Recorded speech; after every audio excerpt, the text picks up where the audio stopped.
தமிழகத்தில் பெய்த கனமழை காரணமாக உயிரிழந்த மேலும் 5 பேரின் குடும்பங்களுக்கு 4 லட்சம் ரூபாய் வழங்க முதலமைச்சர் ஜெயலலிதா உத்தரவிட்டுள்ளார்.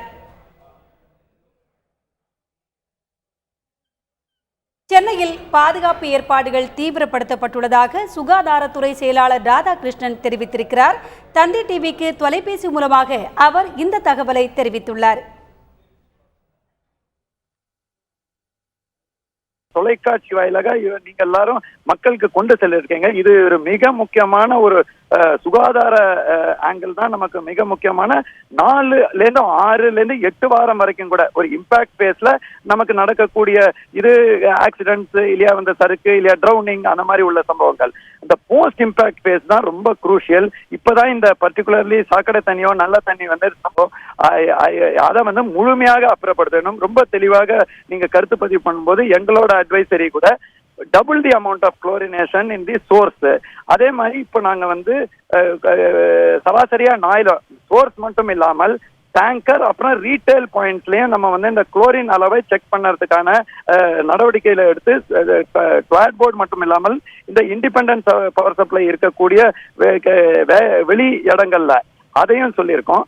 செகண்ட் நாங்க என்னன்னா இமீடியட்டா இந்த சம்ப் நிறைய பேருக்கு வந்து சம்ப் வச்சிருப்பாங்க. அதுல ஏற்கனவே தேங்கிய தண்ணியை வச்சு அவங்க ஏதாவது பண்ணக்கூடாதுங்கிறதுக்கு சம்பில் உள்ள தண்ணியை முழுமையாக வெளியேற்ற வேண்டும்.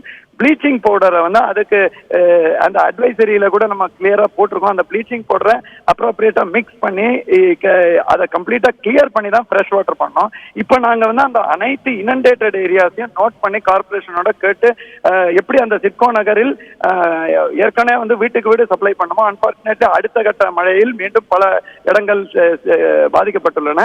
அங்கேயும் ஒன்று வீட்டுக்கு வீடு சப்ளை, செகண்ட் வந்து அந்த ஸ்மார்ட்லயே அந்த ப்ளீச்சிங் பவுடர் சப்ளை பண்றதுக்கான ஏற்பாடு பண்ணியிருக்கோம்.